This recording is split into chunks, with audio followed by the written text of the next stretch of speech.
Hello and welcome to my channel.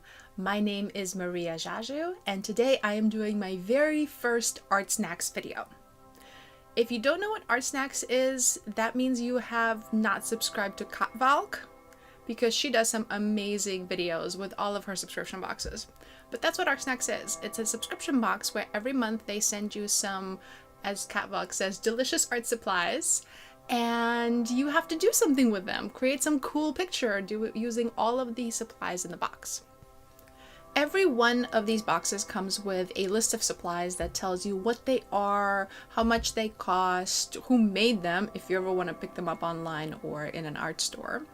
And then the supplies that I got this time are, firstly, a couple colors of liquid acrylics by Golden, a brush to go with them, a size 2 round brush from Princeton, an HB pencil to draw your picture with from Koh-I-Noor, and a double-ended blue marker from Zig.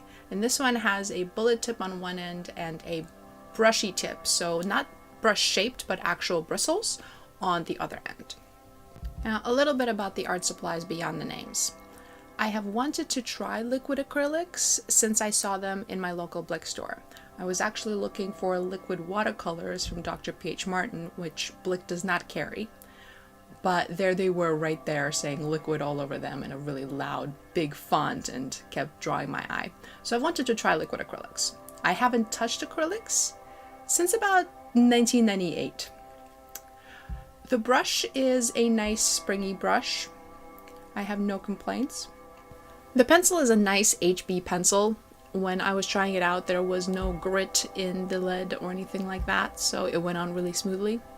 The only trouble with it is that it is very fat and it doesn't fit into my pencil sharpener. I'm not sure what I'm going to do with it when it becomes dull. The pen ended up being one of my favorite art supplies. It's got a bullet tip on one end and this brushy tip on the other. The ink flows really well and you can dip it in water so that it becomes diluted so you can make gradients and shadows and stuff. So really excited about that. As you can see here, before going forward with actually making a picture, I tried out all of my art supplies, and the one that I struggled the most with was the liquid acrylics, because they are just so translucent, and especially the yellow, just you cannot see it on top of other things, that I wasn't quite sure how I was going to handle a full-on painting. As I said, last time that I touched acrylics was in 1998, and I didn't really know what I was doing, but I remembered that back in 98 when we did acrylics last century, we used to gesso all of our paper and canvas. I don't own gesso because I don't do any acrylics, but I did find a tube of white paint that is probably 10 years old that I've used in my art to make highlights on top of existing watercolor or pencil drawings. And so I quote-unquote gessoed the piece of paper with that stuff and let it dry for a day. And the reason I did this is to try to get a little better flow out of these liquid acrylics, because the brushes, no matter which soft brushes I tried to use, the brush bristles themselves move the paint out of the way and make it look all streaky. And I tried to do my best to fix that. And in this video, I actually skipped a lot because I kept adding layers and adding layers and adding layers, and turning on the camera every time was just not going to work for me. But one of the things that I figured out is when these liquid acrylics are mixed with that white paint, the effect that comes out is actually pretty cool. They are finally able to layer. I can see yellow on top of other things.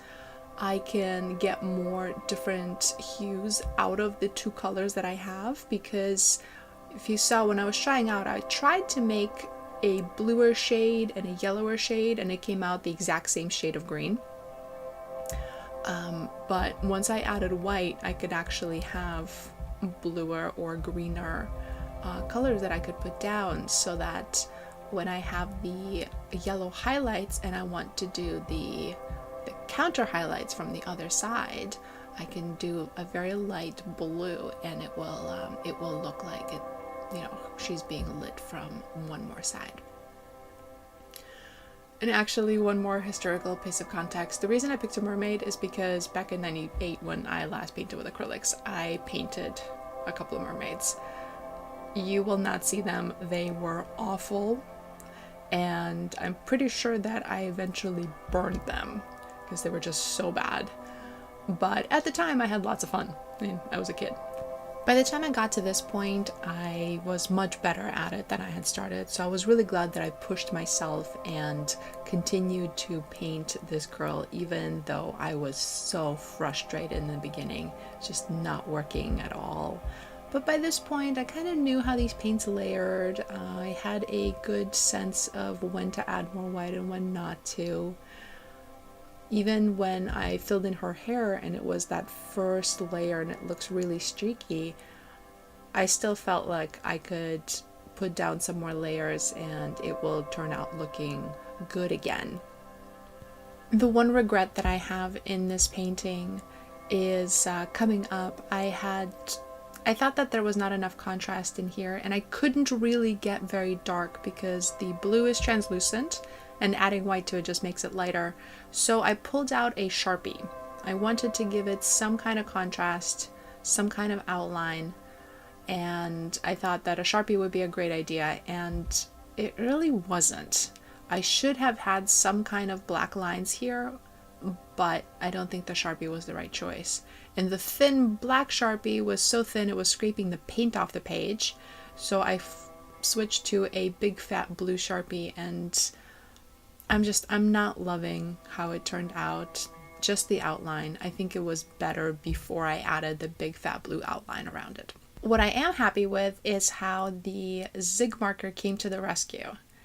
I thought it would not show up on this at all, but when I added it to her hair a little bit to try it out, turned out that it was doing a great job of giving me highlights exactly where I needed them. So I popped some in and I was done. So thank you for watching, and I'll see you next time.